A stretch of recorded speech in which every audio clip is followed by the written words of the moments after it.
हर नमः पार्वती पतये शिव हर हर महादेव। श्रीमज्जगद्गुरु पंचाचार्य महाराज की जय। त्रैलोक्य संपदालेख्य समुल्लेखन भित्तये सच्चिदानंद रूपाय शिवाय ब्रह्मणे नमः। यामाहुः सर्वलोकानां प्रकृतिं शास्त्रपारगाः तां धर्मचारिणीं शम्भो प्रणमामि परां शिवाम्।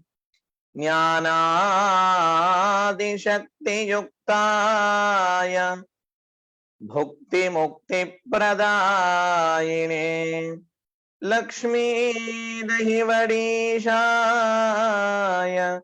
गुरु सिद्धाय ते नमः। गुरु सिद्धाय ते नमः। ओम नमः प्रणवार्थाय शुद्ध ज्ञानैकमूर्तये निर्मलाय प्रशांताय तस्मै श्री गुरवे नमः। श्री गुरुभ्यो नमः। प्रप्रथमतः वेद वेदांगेतिहासागम सर्वशास्त्र सुप्रसिद्ध श्रीमद विमल वीरशैव धर्म संस्थापनाचार्य वर्य जगदादि जगद्गुरु रेणुकादि पंचाचार्यों के दिव्य पावन पवित्र चरण कमलों में अनंतानंत भक्ति पूर्वक साष्टांग दंडवत प्रणिपात समर्पण करते हुए तथा हरेक रविवार में इसी धर्म संदेश सभी को प्राप्त होना चाहिए ऐसी महदाशीर्वाद करते हुए ज्ञान सिंहासनाधीश्वर अष्टोत्तर सहस्त्र जगद्गुरु डॉक्टर चंद्रशेखर शिवाचार्य भगवत्पाद महास्वामी जी के दिव्य चरणों में तथा जगद्गुरु डॉक्टर मल्लिकार्जुन विश्वाराध्य शिवाचार्य भगवत्पाद दिव्य चरणों में भी सभक्ति पूर्वक साष्टांग दंडवत प्रणिपात करते हुए हर रविवार के जैसा इस रविवार भी भक्ति श्रद्धा युक्त इस कार्यक्रम को संचालन कर रहे सुभाष जी चौक वाले दंपति तथा इसकी लाभ लेते हुए सभी मुमुक्षु विद्यार्थी भक्त मंडली आप सभी को भी दयाघन पार्वती परमेश्वर का अनंत शुभाशीर्वाद रहे ऐसी प्रार्थना करते हुए आज इस धर्म सभा को वेद घोष से प्रारंभ करेंगे। वेद घोष श्री कमल स्वामी दहिवड़कर ब्रह्ममठ के विद्यार्थी वागीश स्वामी इनके द्वारा वेद घोष होगी।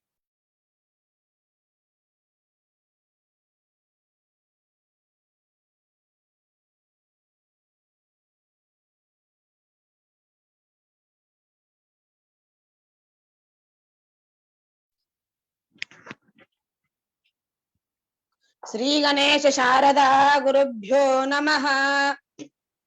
हरः ओम पंचानन मुखोद्भूतान् पंचाक्षर मनोपमान् पंचसूत्र कृतो वंदे पंचाचार्यान् जगद्गुरून् विश्वेशलिंग संभूतं विश्वविद्या विबोधकं विश्ववन्द्यं सदा वंदे विश्वाराध्यं जगद्गुरुम् ज्ञानादिशक्तियुक्ताय भुक्ति मुक्ति प्रदायिने लक्ष्मी दहिवडीशाय गुरु सिद्धाय ते नमः। विश्वानि देव सवितर्धुरितानि परासुवा यद्भद्रं तन्म आसुवा हिरण्यगर्भः समवर्तताग्रे भूतस्य जातः पतिरेक आसीत् सदाधार पृथिवेन्द्यामुते मां कस्मै देवाय हविषा विधेम भद्रं कर्णेभिः शृणुयाम देवाः भद्रं पश्येमाक्षभिर्यजत्राः स्थिरैरङ्गैस्तुष्टुवागुंसस्तनूभिः व्यशेम देवहितं यधायुः स्वस्ति न इन्द्रो मयि मेधां मयि प्रजा मयि यज्ञस्तेजो दधातु मयि मेधां मयि प्रजां मयीन्द्र इन्द्रियं दधातु मयि मेधां मयि प्रजां मयि सूर्यो भ्राजो दधातु ॐ सहनाववतु सहनौ भुनक्तु सह वीर्यं करवावहै तेजस्विनावधीतमस्तु मा विद्विषावहै ॐ शान्तिः शान्तिः शान्तिः। हर नमः पार्वतीपतये शिव हर हर महादेव। श्रीमज्जगद्गुरु पंचाचार्य महाराज की जय। श्री श्री श्री 1008 जगद्गुरु डॉक्टर चंद्रशेखर शिवाचार्य महास्वामी की जय। श्री श्री श्री 1008 जगद्गुरु डॉक्टर मल्लिकार्जुन विश्वाराध्य शिवाचार्य महाराज की जय। हर हर महादेव।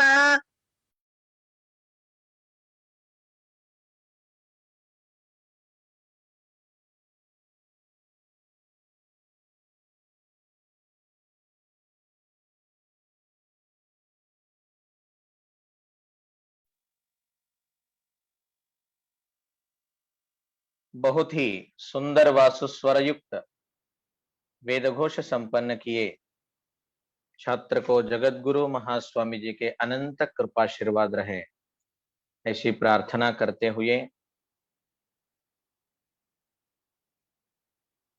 मनुष्य के जीवन में यदि कुछ मिले या न मिले तो भी चलेगा, मगर सत्सांगत्य जो है ये हर एक व्यक्ति के जीवन में मिलना बहुत ही आवश्यक होता है।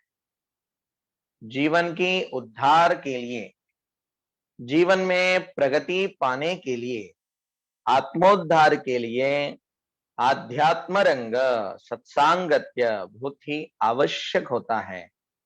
इसलिए जगतगुरु आदि शंकराचार्य जी ने भी अपने भज गोविंद स्तोत्र में इसी वाक्य को बताते हैं, सत्संगत्वे निस्संगत्वम, निस्संगत्वे निर्मोहत्वम, निर्मोहत्वे निश्चलतत्वम, निश्चलतत्वे जीवन मुक्ति। भज गोविंदम भज गोविंदम गोविंदम भज मूढ़मते। हे अज्ञानी व्यक्ति, पैसे की चिंता में, प्रॉपर्टी की चिंता में या अन्य वस्तुओं की संग्रह की चिंता में अपना यह जन्म की अमृत समय यह व्यर्थ मत करो।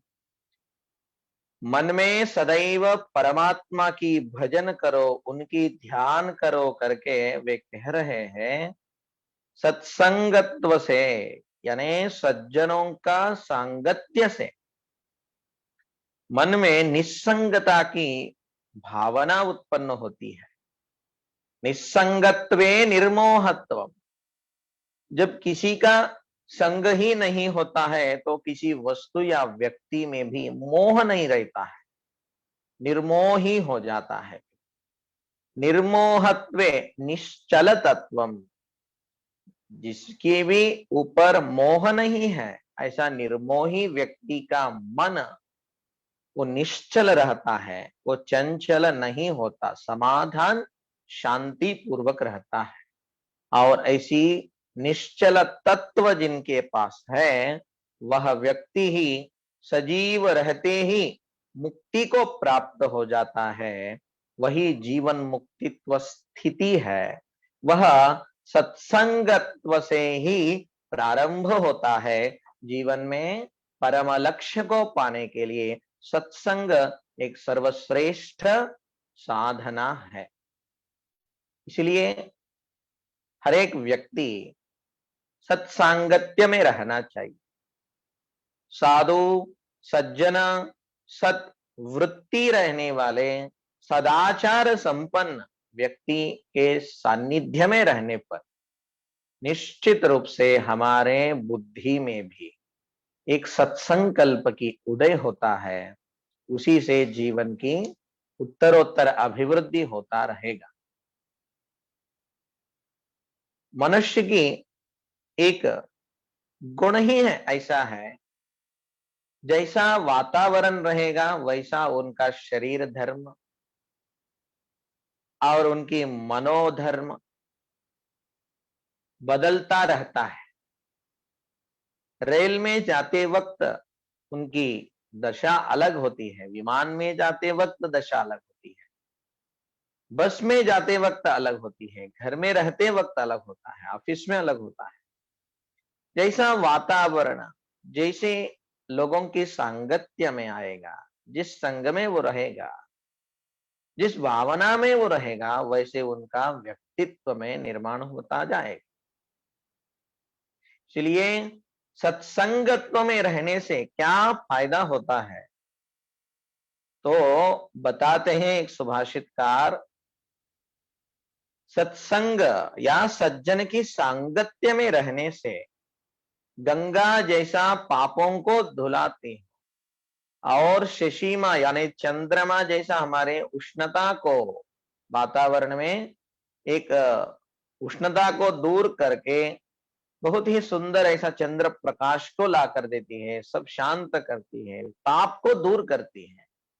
उसी तरह दैन्यम कल्पतरुस्तथा, जैसा कल्प वृक्ष दरिद्रता को दूर करती है, उसी तरह गंगा और चंद्रमा, कल्प वृक्ष, ये तीनों मिलाकर जो काम कर सकते हैं, वो सब अकेले व्यक्ति के पास ही ये पाप, ताप और दैन्यत्व तीनों भी जाता है। वह कोई है तो वह साधु सज्जन संगम में ही, उनके सानिध्य में ही हमारे जीवन के सभी प्रकार के दुख, सभी प्रकार के दोष, ताप और दरिद्रता तीनों भी दूर होने की एक परम विशिष्ट स्थान यानी वह साधु सज्जन सत्सांगत्य का फल है।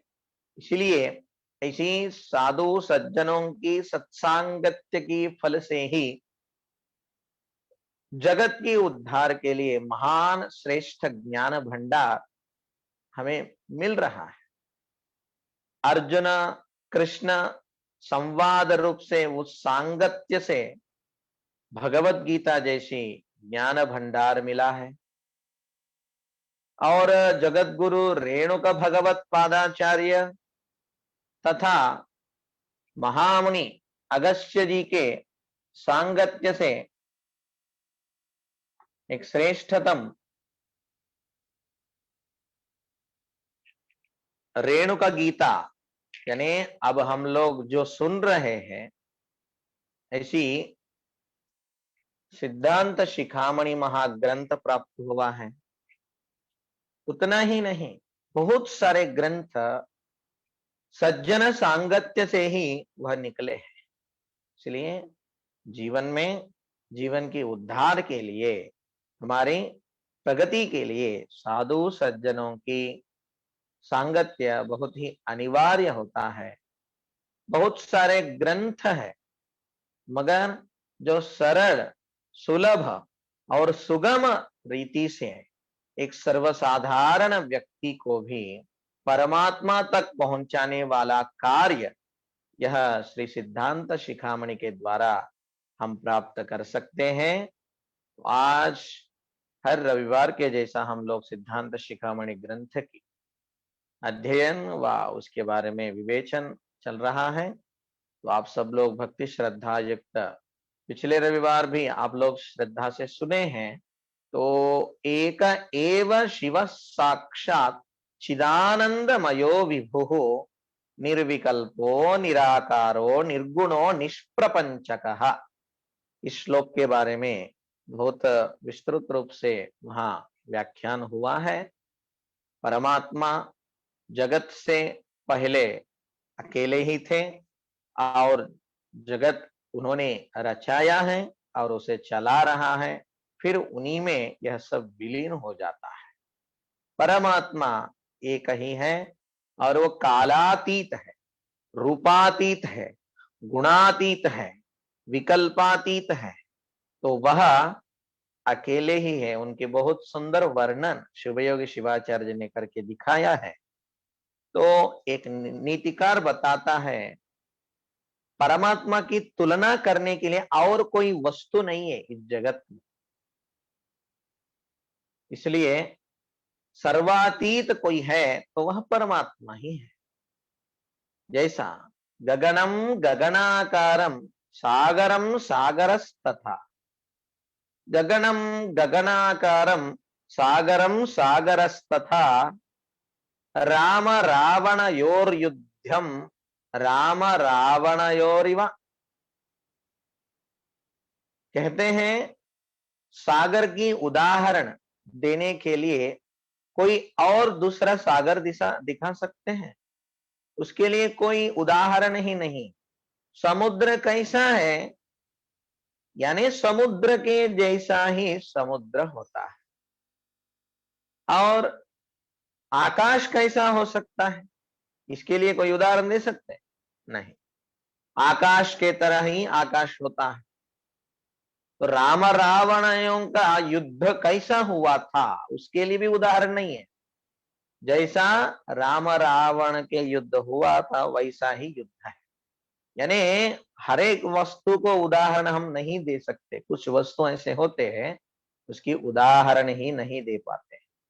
वैसे परमात्मा कैसे है, यानी परमात्मा के जैसे ही है, उनके जैसा और इस सृष्टि में उदाहरण देने के लिए और कोई नहीं है। कारण परमात्मा कालातीत है। जैसा हम लोग 100 वर्षों के पीछे नहीं थे, उतना ही सत्य 100 वर्ष के बाद भी हम नहीं रहे, यह भी सत्य है। मगर परमात्मा को ऐसी काल बंधन नहीं है, वे कालातीत है, वे महाकाल है। उनको कोई सीमा नहीं है, निस्सीम है। और रूप हमारे यहाँ 6 फुट का या 5 फुट का जो शरीर है, इतने में से ही हम समय पूर्ण है। मगर परमात्मा ऐसे अर्धवट नहीं है। पाताल से लेकर के सत्यलोक तक 14 भुवनों से भी उत्कृष्ट अत्यतिष्ठत दशांगुलम कहते हैं। जितना ये माया प्रकृति ये जगत की रचना है उससे 10 अंगुल ज्यादा वो परमात्मा का स्थान है, ऐसे बताते हैं। यानी वे रूपातीत भी है, त्रिगुणों से रहित गुणातीत है। श्री परमात्मा सृष्टि करने से पूर्व अकेले ही थे। सृष्टि उन्होंने ही किया है। सृष्टि करने से पूर्व यह केवल अकेले ही थे।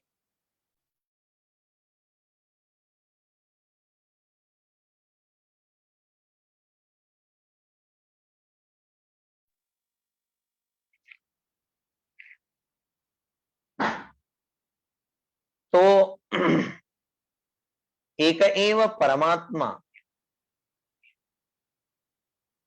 अकेले रहकर रहकर रहकर उनके मन में एक ऐसी संकल्प उदय हो गया है, एकाकी नैवरमते तदैक्षत बहुश्याम प्रजायय। ऐसी भावना उत्पन्न होते ही परमात्मा, मैं अकेले हूं, कितना दिन रहूं, लीला विनोद के लिए एक सृष्टि को प्रारंभ किया है।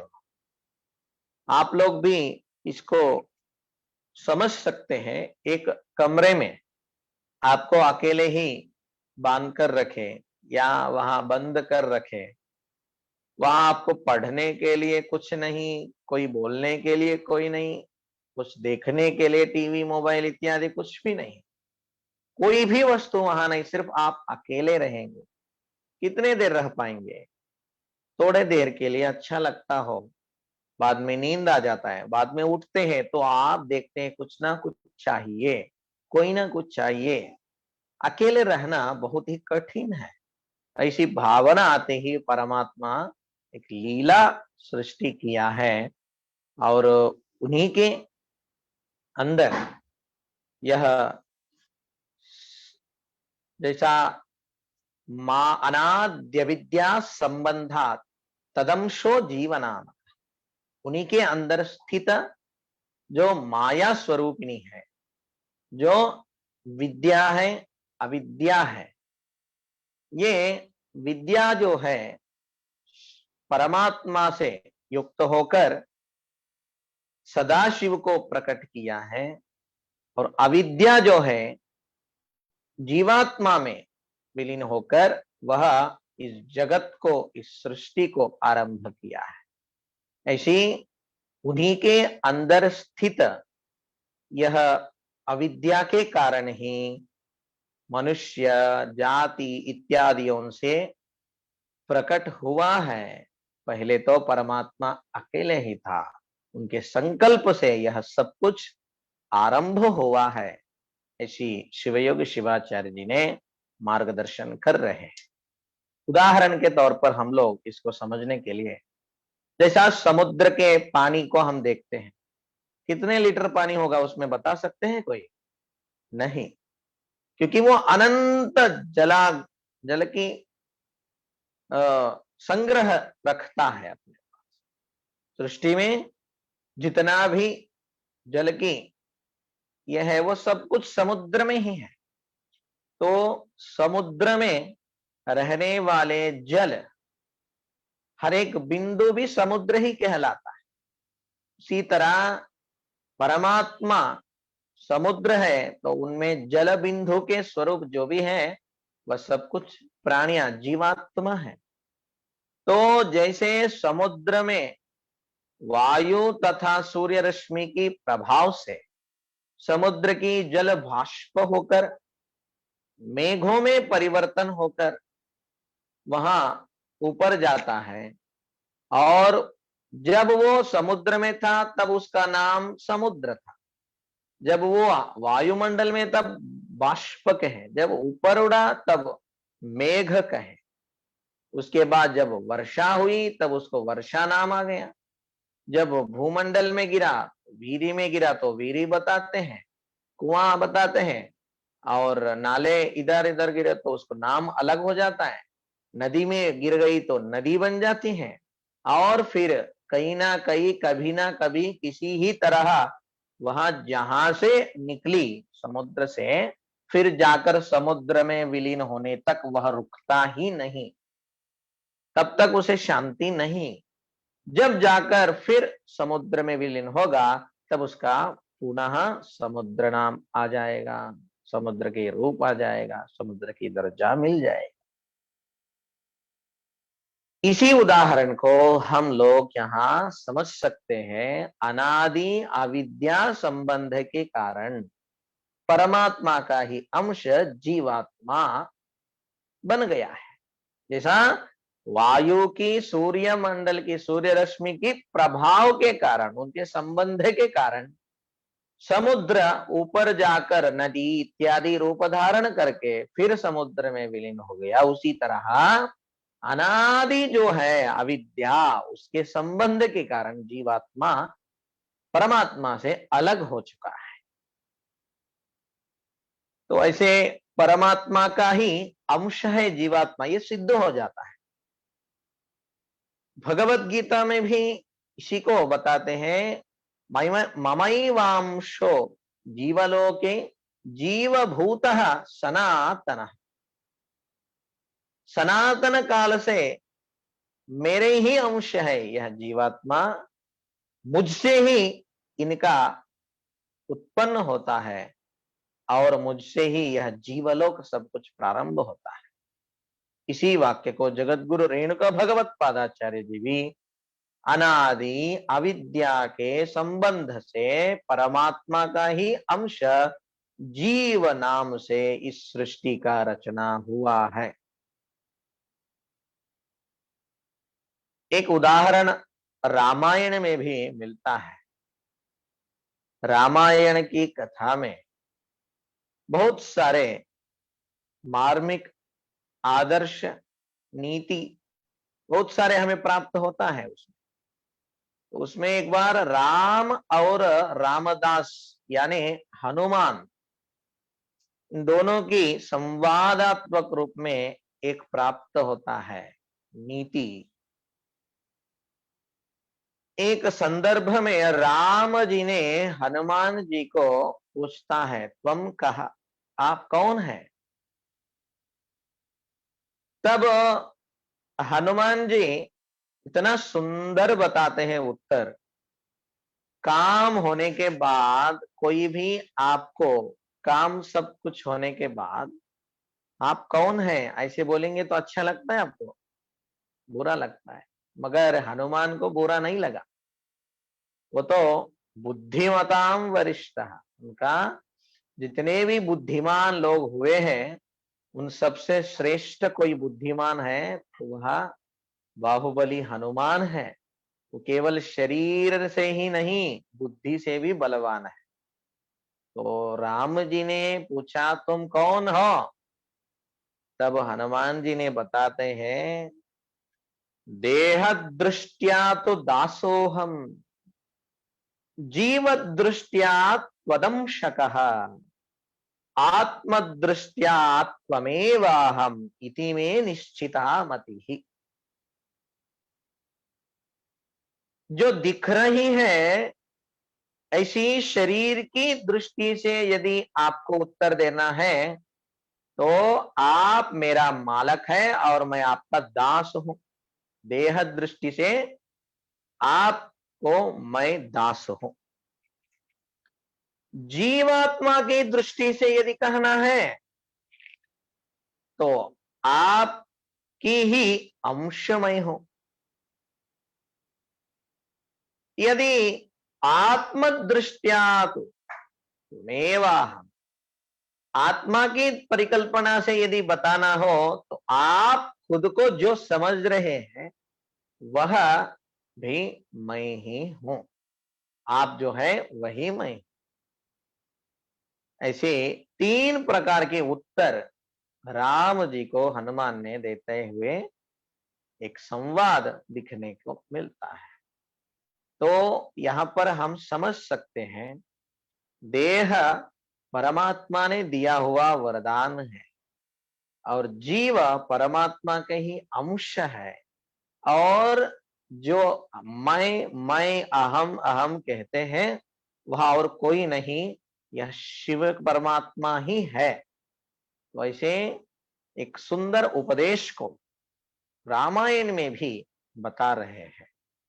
तो ऐसे जैसा अभी तक जगत गुरु रेणुक भगवत पादाचार्य जी ने भी हमें समझाते हुए बताए, अनादि अविद्या के संबंध से ही परमात्मा इतने सारे रूपों में सृष्टि कर कर इसकी विनोद रचना किया है। आगे जाकर कह रहे हैं, देवतिर्यं मनुष्यादि जाति भेदे व्यवस्थितः, मायी महेश्वरस्तेषां प्रेरको जीवनामकः। कहते हैं वही जीव जो परमात्मा से अलग हो गया है, वह जीव कितने प्रकार से सृष्टि हुआ है। देव तिर्यंग मनुष्यादि जाति भेदे व्यवस्थितः। देव यानी दीर्घायुष्य, जो देवलोक में रहते हैं वे देव। और तिर्यंग, तिर्यंग यानी जिसके रीढ़ हड्डी स्ट्रेट नहीं है, जिसके रीढ़ हड्डी अड़वा हो, उसे हम कह सकते हैं पशु पक्षी इत्यादि। केवल मनुष्य का रीढ़ हड्डी जो है सीधा रहता है, बाकी सभी जाति प्राणियों का रीढ़ हड्डी जो है अड़वा ही रहता है। तो यह देव तिर्यंग यानी पशु पक्षी मनुष्य आदि जाति भेदे व्यवस्थितः, परमात्मा जीवात्मा को इन अनेक प्रकार के जातियों में सृष्टि किया है। माई महेश्वरस्तेषां प्रेरको जीवनामकः, वह परमात्मा इन्हीं के, सभी लोगों के ही, सभी प्राणियों के, सभी जातियों में व्यवस्थित इस सृष्टि को ही वे उन्हीं के अंदर रहकर उन्हें मार्गदर्शन करता है। जैसा उदाहरण हम लोग देख सकते हैं, वाहन चलाते हैं हम लोग, वाहन में यंत्र होता है, यंत्र के कारण ही वाहन चलता है। जैसे वाहन में यंत्र यानी इंजन, उसे निकाल दिया तो वाहन चलना मुश्किल है। उसी तरह हमारे इस वाहन में भी यंत्र रूप से परमात्मा विद्यमान है। जैसे हम लोग अन्न को लेते हैं, अन्न खाते हैं, बाहर गैस में पकाकर उसे हम ग्रहण करते हैं, मगर वे पेट में जाने के बाद पचन हो रहा है। कैसे पचन हो रहा है? आप काम करो या ना करो, आप सो जाओ भोजन करके, फिर भी वो पचन हो रहा है। आप तो सो गए, पचन कौन किया है? गीता में भी यह विषय को प्रस्तावना में लाकर बताते हैं, अहम वैश्वानरो भूत्वा प्राणिनाम देहमाश्रितः प्राणापान समायुक्तम पचाम्यन्नम चतुर्विधम। मैं ही सभी प्राणियों के जठराग्नि रूप में स्थित होकर लिए हुए अन्न को पचन कर रहा हूं 4 प्रकार से, ऐसे कहते हैं। जब वो चला गया हमारे शरीर से, तब भोजन पचन हो जाता है? नहीं। जो मुर्दा है उसका भोजन पचन नहीं होता, अंदर जाता ही नहीं, अंदर गया हुआ पदार्थ पचन होता ही नहीं। इसीलिए जब तक शिव है तब तक ही सब कुछ है, शिव गया तो उसे शव समझते हैं लोग। इसी विषय को जगत गुरु रेणुका भगवत पादाचार्य आगे की श्लोक में उपदेश दे रहे हैं। चंद्रकांते यथा तोयम सूर्यकांते यथा नलः बीजे यथांकुरः सिद्धः तथात्मनि शिव स्थितः। जैसे चंद्रकांत मणि में जल, जैसे सूर्यकांत मणि के भीतर अग्नि, जैसे बीज के अंदर अंकुर होता है, उसी तरह आत्मा के भीतर परमात्मा शिव स्थित होता है। ऐसे 3 प्रकार के उदाहरणों को देकर समझा रहे हैं। वो रहता है मगर दिखता नहीं, दिखता नहीं ऐसे समझकर वो नहीं है, ऐसे समझना भी गलत होगा। बीज के अंदर रोप यानी वृक्ष होता ही है, मगर वो दिखता है क्या? वो दिखने के लिए उसे भूमि के अंदर रखना पड़ता है, खत देना पड़ता है, पानी, सूर्य रश्मि इत्यादि से वह बीज अंकुरित होकर महावृक्ष की रूप धारण करता है। उसी तरह हम भी भक्ति, भावना, श्रद्धा, ज्ञान आदियों से हमारे अंदर स्थित शिव को हम दर्शन कर सकते हैं। हम लोग इंद्रियों के द्वारा परमात्मा के दर्शन करने की प्रयत्न में रहते हैं, मगर वो दिखता नहीं है। एक कथा बताते हैं, आप लोग समझ में आएगा। एक बूढ़ी अज्जी था, तो उन्होंने एक कपड़े को सिलते हुए बैठे थे, तब उनके हाथ में रही सुई जो है गिर गया है। घर में ही, घर में एक रूम में बैठकर काम कर रहे थी, तो सुई जो है गिर गया है। इतना अंधारा था ताकि वो सुई दिख ही नहीं रहा था। तो उन्होंने क्या किया, बाहर आए गली में, वहां जो स्ट्रीट लाइट रहता है उसके नीचे ढूंढना शुरू कर दिया। इतना वृद्ध महिला कुछ तो ढूंढ रही है, मैं भी सहाय करूंगा करके एक आदमी आकर पूछा, क्या गया, क्या ढूंढ रहे हो? तो उनको कुछ नहीं बताती, वो अकेले ढूंढते रहती है। ये भी सहाय करने के लिए ये भी ढूंढता रहता है, क्या गिरा क्या पता। 1 2 4 10 15 लोग इकट्ठा हो गए, कोई किसी से कुछ भी न पूछते हुए सब लोग ढूंढ रहा है। उसमें एक व्यक्ति आ गया, दुराशा वाला व्यक्ति। इतने सारे लोग ढूंढ रहे, यानी कुछ तो महत्वपूर्ण हीरा या आभूषण, सुवर्णाभूषण कोई तो गिर गया होगा, तो मुझे लाभ होगा, मैं इन सबसे ज्यादा ढूंढूंगा, मिल जाएगा। 50 लोग हो गए, सब लोग ढूंढ रहे हैं, किसी को भी कुछ नहीं मिल रहा है।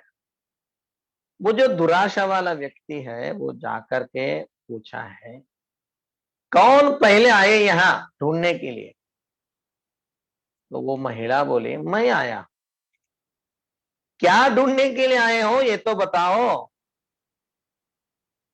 मेरा सुई गिर गई है, वो सुई मिलना चाहिए मुझे करके मैं ढूंढ रहा हूं। अच्छा, तो कहाँ गिर गई है सुई? सुई गिर गई है मेरे घर में, कमरे में, और मैं ढूंढ रहा हूं यहाँ। महिला, अजी आपको शायद मति विभ्रम हो गया है। आपकी सुई वस्तु जहां गिर गया है वहां आपको ढूंढना चाहिए, वो छोड़कर बाहर आकर ढूंढ रहे, तो इससे भी ज्यादा हास्यास्पद और कोई रहता है? मुझे लगा कोई सोना का अंगठी या आभूषण, हीरा वीरा गिर गया है करके मैं आया। आप सब लोग क्यों आए? हमें भी ऐसा ही लगा, बोले सब। आशा देखिए कैसा रहता है। तो अंततः अज्जी ने बताया है, मेरा वस्तु अंदर गिर गया है मगर वहां रोशनी नहीं है, इसलिए रोशनी जहां है वहां मैं ढूंढ रहा हूं। ऐसा नहीं होता है अज्जी, रोशनी जहां भी हो या ना हो, मगर वस्तु जहां गिरता है वहां ही ढूंढना चाहिए, तभी वस्तु मिलेगा। रोशनी को आधार बनाकर आप वस्तु ढूंढ सकते थे, मगर आप वस्तु एक जगह और आप एक जगह ढूंढ रहे हैं। हाँ, यही तो मुझे भी बताना है आप सभी लोगों को, जो भी आज यहाँ आ गए हैं, क्या ढूंढ रहे हैं पता नहीं, क्यों ढूंढ रहे हैं पता नहीं, मगर मेरा वस्तु अंदर है, मैं बाहर ढूंढ रहा हूं, ये गलत है, तो आप लोग भी गलत ही कर रहे हैं। परमात्मा आप ही के भीतर बैठा है, उस आपके भीतर में बैठे हुए परमात्मा को ढूंढने के लिए आपको नहीं हो रहा है, तो आप बाहर जगत में, वस्तुओं में, पैसा में, प्रॉपर्टी में, इत्यादियों में परमात्मा को ढूंढ रहा है। परमात्मा यानी आनंद, उसको ढूंढ रहा है, वह आप ही है, वह आपके अंदर ही है। तो आप मुझे बताने से पहले आप खुद को ये प्रश्न पूछो कि आपके भीतर स्थित उस परमात्मा को छोड़कर आप सर्वत्र देखने के लिए जा रहे हो। ऐसी वह वृद्ध महिला सभी को ज्ञान संदेश देते हुए अंदर चले जाती है। देखिए, हम लोग भी इंद्रियों के द्वारा परमात्मा को जानने की प्रयत्न करते हैं, नेत्रों से परमात्मा को देखने की प्रयत्न करते हैं, मुंह से उनको बुलाने के प्रयत्न करते हैं, कानों से उनकी कथाएं सुनकर प्रयत्न करते हैं। इन इंद्रियों से जितना भी प्रयत्न करने पर भी वह परमात्मा नहीं मिलता, क्योंकि वह इंद्रियातीत है। उनको हम लोग पाने के लिए इंद्रियों से नहीं, अंतर्दृष्टि का, अंतरंग शुद्धि का जरूरत होता है। भक्ति, योगा, ध्यान इत्यादियों के माध्यम से, सद्भावना से परमात्मा को प्राप्त कर सकते हैं। परमात्मा सद्भावना, भक्ति, योगा, ध्यान आदि मार्गों से उनका प्राप्ति होता है। मगर जैसा सुई नहीं मिलने के लिए कारण क्या था? अंधकार। वह कमरे में ही गिरा है और कहीं नहीं है, कमरे में ही है, मगर अंधकार है करके वो मिल नहीं रहा था। उसी तरह हमारे भीतर ही परमात्मा है। जब भी आप कौन है बोले तो आप ऐसा हाथ लगा करके बताते आपका नाम या आपके गुण, मगर यहाँ हाथ क्यों जा रहा है? यही क्यों जा रहा है? यहां ही परमात्मा का स्थान होता है। हृदयेशे अर्जुन तिष्ठति, गीता में भी इसी विषय को बताते हैं। मैं ही हृदय में स्थित होता हूं। मुझसे आए इन जीवात्मा में, प्राणियों में मैं ही खुद जाकर हृदय देश में स्थित होता हूं और मार्गदर्शन करता हूं। तो ऐसे परमात्मा हमारे ही भीतर है, मगर हम उसे ढूंढते नहीं, और ढूंढते हैं तो बाहर ही ढूंढते हैं, अंदर कभी ढूंढते ही नहीं। इंद्रियों का वर्णन ही ऐसा है। वे कभी भी देखिए बाहर ही देखते हैं, बाहर का वास को सूंघते हैं, बाहर का रुचि को देखते हैं, बाहर का रूप को देखते हैं, बाहर के वातावरण की उष्णता शीतलता को जानते हैं, बाहर के शब्दों को ही सुनते हैं। कोई इंद्रिय ऐसा है अंतरंग की वास सूंघे या अंतरंग की रूप को देखे? कोई इंद्रिय नहीं है। इसलिए परमात्मा को यदि जानना है तो जितेंद्रिय होना जरूरी है, इंद्रियों से विजय प्राप्त करना जरूरी है, तभी परमात्मा की अनुभूति हमें मिलता है। इंद्रियों से नहीं तो उत्कृष्ट साधना से परमात्मा का प्राप्त होता है। परांशिखानी व्यतृण स्वयं भू तस्मात् परान पश्यति नान्तरात्मन कश्चित् धीरः प्रत्यगात्मानमैक्षत व्यावृत्त चक्षुः अमृतत्वमिच्छन्। कहते हैं इंद्रियों के द्वारा जो भी हजारों करोड़ों लोग इंद्रियों के द्वारा मुझे देखने की जो प्रयत्न करते हैं वे विफल होता है। कई तो अकेला मिलता है ऐसा एक धीरवान व्यक्ति, वह इंद्रियातीत होकर, जितेंद्रिय होकर अंतरंग में स्थित मुझको प्राप्त होता है, ऐसे परमात्मा भी कह रहे हैं। बसवन्ना महात्मा बसवेश्वर जी ने भी इसी विषय को स्पष्ट करते हैं। घर में मालक, घर तो दिख रहा है मगर घर में मालक है क्या? नहीं। ऐसे उनको एक बार संदेह आता है, एक वचन के द्वारा इसे कहते हैं। घर में लोग हैं मगर घर साफ सुथर नहीं है, जहां का वहां धूल वैसा ही है, जहां का वहां सामान वैसा ही पड़ा है। जब भी आप लोग जाकर देखेंगे तो वह घर में कोई है क्या? नहीं। ऐसे प्रश्न आप में भी आता है। यदि घर में कोई है तो घर ऐसा नहीं रहता है, घर को शुद्ध रखता ही है लोग। उनका कहने का तात्पर्य यह है, यह घर है, यह देह भी घर है, इसमें भी फ्लोर है, इसमें भी पिलर है, इसमें भी स्लैब है, इसमें भी खिड़कियां हैं। जो घर में रहता है ना वो सब कुछ इसमें भी है। तो यह देह को ही ये बता रहे हैं, ये घर तो दिख रहा है मगर इस घर में मालक है क्या? नहीं। यदि मालक है तो ये घर ऐसा नहीं रहता था, यदि घर ऐसा है तो इसमें मालक नहीं हो सकता है। ऐसी प्रश्न उन्होंने डाला है। यानी यह देह है, यह घर है, मगर इसमें इतना कचरा भरा है, नवरंध्रों से सब मैल ही मैल निकलता है, सुबह देखते हैं सभी लोगों का अनुभव है ये। इतना मैल युक्त है शरीर, मलयुक्त है सब, तो इतना खराब वस्तु इसमें भरा है और इतना दुर्गुण इस मन में भरा है। काम, क्रोध, लोभ, मोह, मद, मात्सर्य, ईर्ष्या, द्वेष, दंभ, अहंकार, कितने सब कुछ दुर्गुण यानी दुर्वासना के जैसा। और जो मल है वह सब कुछ कचरे के जैसा। एक घर में भगवान है या नहीं ऐसी संदेह व्यक्त करते हैं वे। मुझे तो लगता है इसमें मालक नहीं है, ऐसा भी वो कहते हैं। बसवन्ना ऐसा कैसा कहें?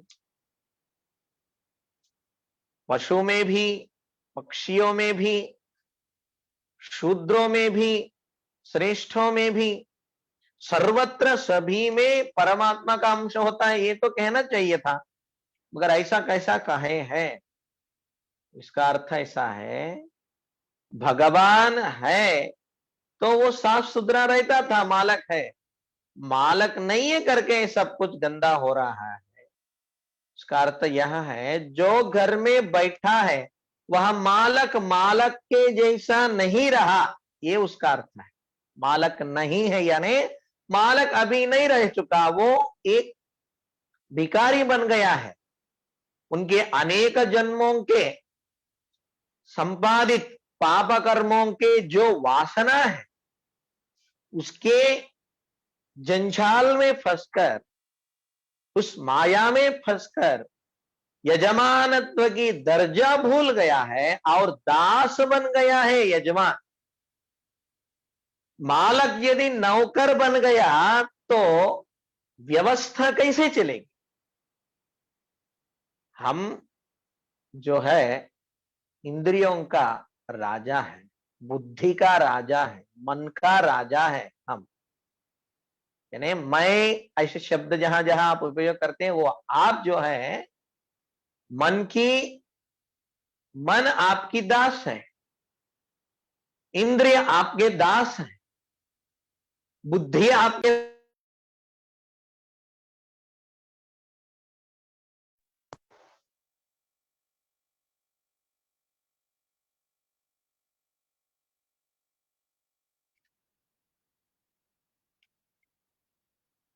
शरीर भी आपका दास है। ये शरीर, मन, बुद्धि, प्राण इत्यादि इंद्रिय सब आपके लिए काम करते हैं, तो ये आपकी मालक है, आप ही मालक है इस घर का। तो आप मालक है यह भूल कर आप इंद्रियों के, मन के वश में आप चले गए, आपका बुद्धि भ्रष्ट हो गया है। इसलिए यह शरीर आप है करके समझकर इसे होने वाले लाभ, इसे होने वाले दुख आपको ही हो रहा है ऐसा समझकर आपका दुर्दशा हुई है, ऐसी बसवन्ना की अंतरा तात्पर्य है। तो वे कहते हैं घर तो दिख रहा है मगर घर में मालक है क्या? नहीं। मुझे तो लगता है घर में मालक नहीं, क्योंकि मालक के पास क्या होता है? अधिकार होता है। वो अधिकार ही नहीं रहा तो वो कैसा मालक?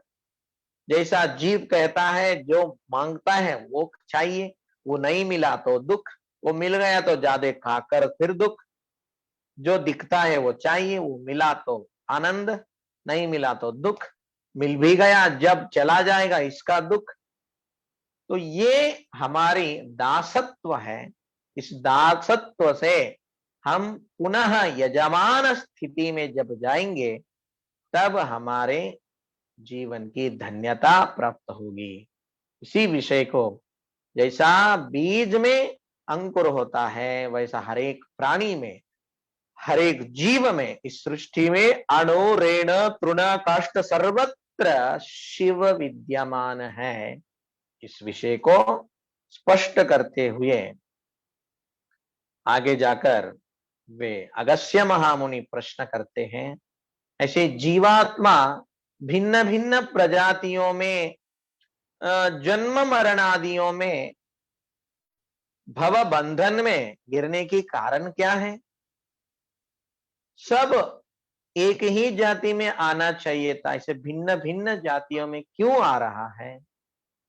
इन सभी का कारण क्या है? इसे प्रश्न पूछने पर जगत गुरु उत्तर देते हैं, वे आज नहीं अगले रविवार देंगे। ऐसे कहकर आज इस धर्म संदेश को विराम देते हैं। ओम शांति ही शांति ही शांति ही।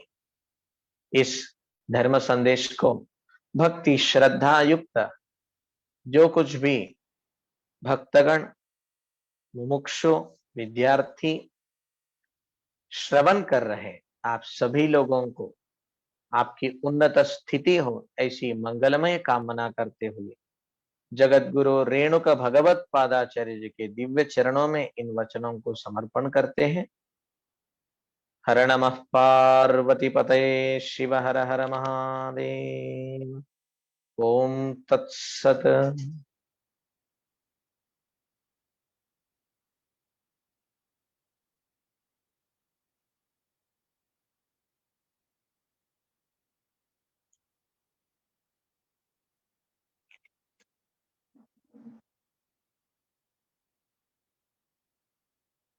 शिव